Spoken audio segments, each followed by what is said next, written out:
Pourtant, je n'aime que toi et pourtant, je n'aime que toi, pourtant, je vous l'avais dit, il m'aimait.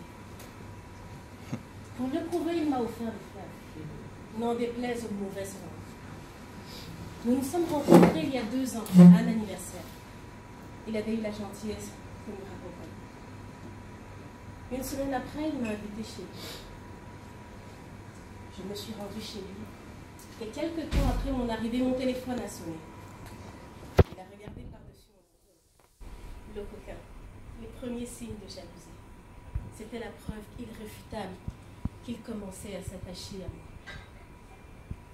Quelque temps après le début de notre idylle, il m'a fait part du fait qu'il n'aimait pas mon hypermédiatisation. Facebook, Twitter et autres. Il m'a gentiment prié de me déconnecter des réseaux sociaux car, pour vivre mieux, vivons cachés. Peu de temps après, mes amies fouineuses ne cessaient de me poser des questions sur notre relation. En quoi est-ce que ça les concerne? Ne dit-on pas qu'entre l'écorce et l'arbre, il ne faut jamais mettre le doigt?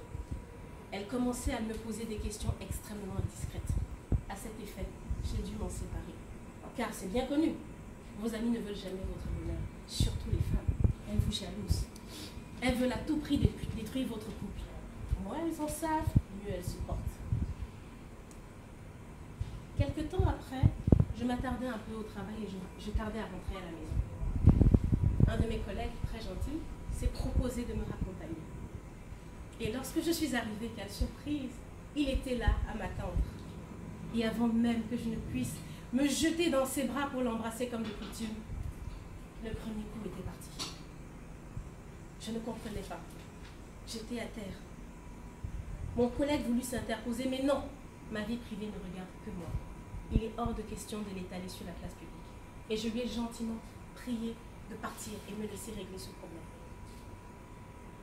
Mais mon bien-aimé m'a demandé pardon à genoux. Et c'est bien connu, les hommes de cette tribu prouvent leur amour par la bastonnade. Plus il vous bat, plus il vous aime. C'était la preuve irréfutable qu'il m'aimait. Oui, il m'aimait. En plus, j'ai eu le plaisir de voir un homme pleurer. N'est-ce pas émouvant? Il ne recommencera plus jamais. Ma mère me l'a dit à maintes reprises. Il pleut sur tous les toits. Ma fille, tu seras bien surprise si tu soulèves les toitures de chacune de nos maisons. Sais-tu tout ce qu'on a enduré pour avoir nos 10 ans, 20 ans, 30 ans de mariage? Oui, une femme, par pudeur, doit être forte et garder ses secrets. Elle ne doit en aucun cas se plaindre sur la place publique. Ce que je fis. J'étais devenue une femme respectable. Pour se poursuivre dans la même lancée, j'ai posé ma démission. Car il était tout à fait inadmissible que je devienne comme mes collègues, dévergondés, qui ont des aventures avec leurs partenaires de travail. Hors de question, j'ai quitté mon emploi. Et je me suis retrouvée avec lui, tout à lui, entièrement dépendante de lui. Car oui, il m'aimait. Quelques fois plus tard, il m'a peut-être brisé quelques côtes. Mais plus il brisait mes côtes, plus il m'aimait. Jusqu'à ce fameux jour où il m'a offert des fleurs. Ces fleurs qui décorent ma pierre tombale. Par accident, il m'a malencontreusement jeté par-delà la rambarde de l'escalier. J'ai eu mal, je n'ai rien compris. Mais pourtant, il m'aimait. Ma mère, à l'annonce de mon décès, s'est évanouie, elle n'a pas pu comprendre ce qui m'est arrivé. Mes sœurs étaient inconsolables, mais l'essentiel était là. Il m'avait enfin offert ces fameuses fleurs que je réclamais tant. Mais avec un peu de recul, je me demande, est-ce que toutes ces personnes qui ont éprouvé de l'empathie vis-à-vis de moi méritaient un tel mépris, une telle ignorance? Car l'on ne sait jamais quand est-ce que tout va basculer. Ne devrais-je pas les tenir informés? Ça, je ne le saurais jamais, car je ne verrai plus jamais mes proches. Distingués invités, chers amis Toastmasters, beaucoup d'hommes et de femmes sont victimes de violences conjugales. De manière beaucoup plus isolée, les hommes sont victimes de violences de la part de leur épouse.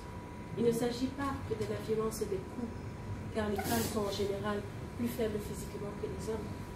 Il s'agit aussi de la violence du bavardage dans les oreilles. Vous rentrez le soir, vous ne pouvez pas avoir de paix.